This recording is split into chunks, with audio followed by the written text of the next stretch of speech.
I think I heard you spent time with Ramesh Balsakar. I guess you were attending satsang regularly. Can you speak a little bit about that?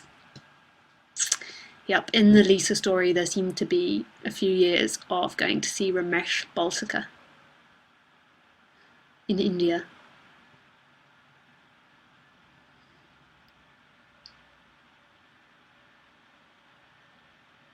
And he was so cute, Ramesh.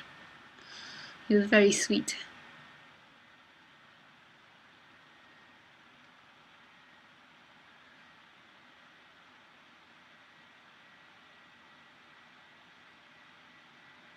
So the next question the mind most probably wants to ask, or the me wants to ask, but then wasn't it because of Ramesh, the experience at this present moment? That's the illusion. This moment isn't because of the past. Everything is appearing and disappearing in this. In this. It's not that this is appearing because of the past. All of this appears in it, from nothingness, not because of something from the past. So Lisa's not liberated because of some teacher or some teachings in the past. That's all in La La Land. There is no Lisa. There's just aliveness. There's just beingness expressing.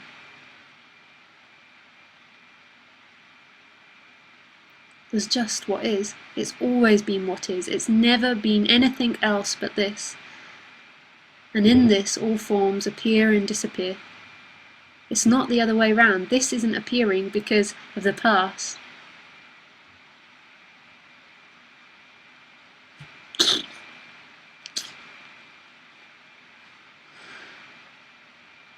Did it help? And did you get to know crazy Wayne Lickerman?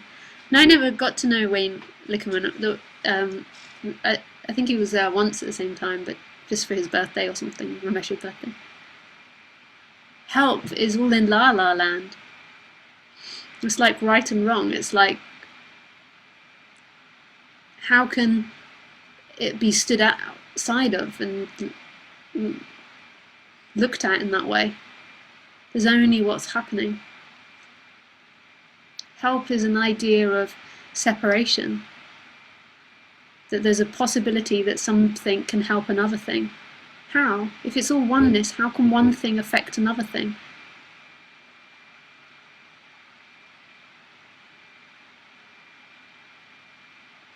It's all the same thing.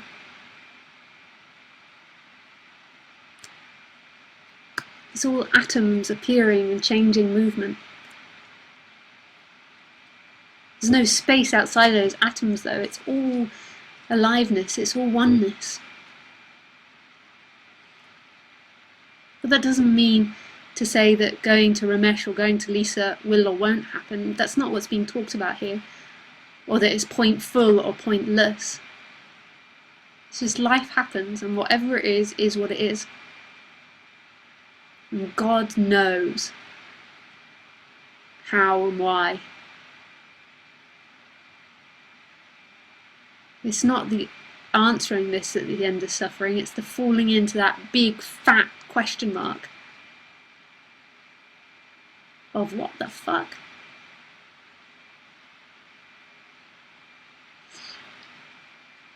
I know that you're going to say, so I really don't have any questions.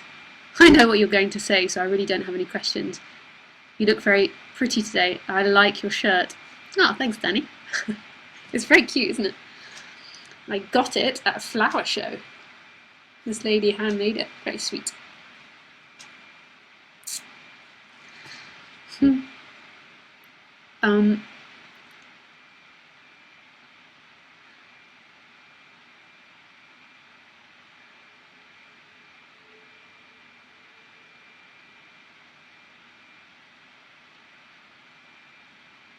That's an idea though that you know what I'm going to say. Speaking happens. God knows what it is.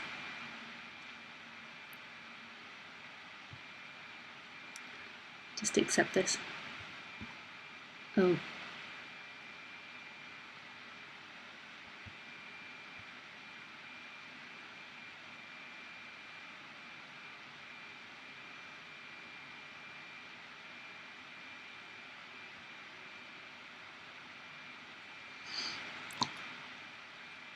Lisa, this is from Jason. Lisa, what is the difference between knowing without doubt that there is no separate self and actually seeing, experiencing it? Or is there a difference? It's not, there is no knowing without doubt. That's all in thought form. There is no somebody that will know without doubt, or see or experiencing. What happens is that separate energy falls away and then there's just oneness. There is no separateness between the seeing and the hearing, the looking and the looked at. It's all one movement. So nobody will ever know this. It's not about faith or believing in this. It's the way it is. It's not that the words are the way it is. Like even the word oneness fails it, but it's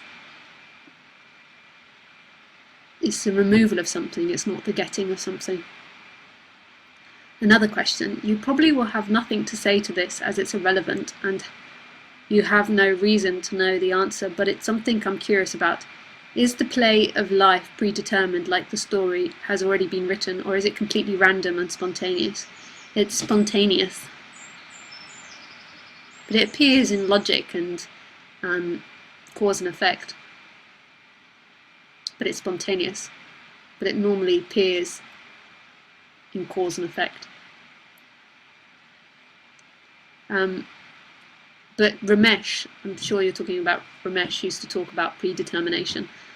And my sense was, although poor Ramesh isn't, well, poor Ramesh can't say against us now, my sense is that was his way of trying to explain or trying to question that one that's always trying to sort out the future and control the future.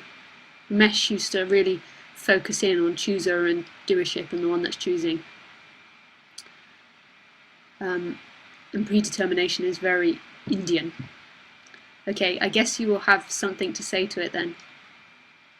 No, I'm not very familiar with Ramesh. Oh, well, that's Ramesh used to talk about predetermination. And I think at first, when Lisa first started talking, she most probably used to say the film's already in the can. Like there is no time. It's all done. But then again, it's not done because it's spontaneously happening now. Like, I mean, but this is appearing as it is. And it's always going to be the story it's going to be. It's never going to be a different story. The mind's always trying, the me's always trying to work out how to make it different, how to control it. It's always assuming that it's in control, when it is just an illusion to give a certain experience of self and other. Anything else to say?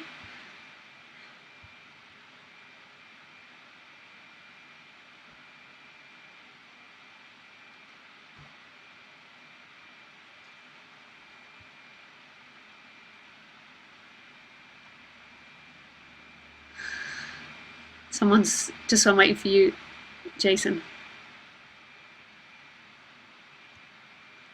Someone says there can still be gratitude and respect. No. No. No gratitude, no respect. Gratitude and respect is all in dreamland. Someone has given me something, I am grateful. Someone is better than me, I respect them. This is about loss. Whose gratitude? Whose respect? And the mind goes, well, she's so arrogant. Because then it takes the opposite side and says, well, what she's saying is she knows it all. She's not respecting people. Oh, but it's not what's being said. This is a loss program. A loss program. Anyway, sorry, back to Jason. No, I'm not very familiar with Ramesh. Yes, about the energy. 31 ins up. Are we talking about the cricket? Are you watching cricket while I'm talking, Jason?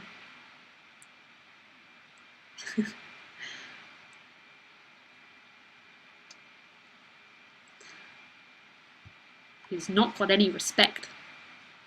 No.